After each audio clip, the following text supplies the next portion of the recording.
ኢራን ከተከታታይ ሚስጥራዊ ስብሰባዎች በኋላ ከባድ የሚባል ውሳኔ ወስናለች።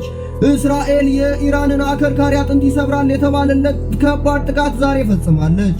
ኢራን ልትቋቋመው አልቻለችም። ከአያቶላህ አሊ ኻሜኒ ሞት በኋላ ልጃቸው ሙጅተባ ኻሜኒ እንደ አዲስ የኢራን የበላይ መሪ ሆኖ ተመርጧል። ይህ ውሳኔ በኢራን የመሪዎች ምክር ቤት የተወሰነ ሲሆን ሙጅተባ ኻሜኒ አሁን በኢራን የፖለቲካና የወታደራዊ ኃይል ከፍተኛ ተጽዕኖ ያለው መሪ ሆኗል። በሌላ በኩል ደግሞ እስራኤል በኢራን ውስጥ ባለ አንድ የጋዝና የነዳጅ ማከማቻ ዲፖ ላይ ከባድ የሚባል የአየር ጥቃት ፈጽማለች። ከጥቃቱ በኋላ በቦታው ላይ ከፍተኛ ፍንዳታና እጅግ አውዳሚ የሆነ እሳት መታየቱ ተነግሯል። ባለሙያዎች እንደሚሉት ይህ ጥቃት የኢራንን የነዳጅና የኃይል መሰረተ ልማት ለማዳከም የተደረገ ሊሆን ይችላል።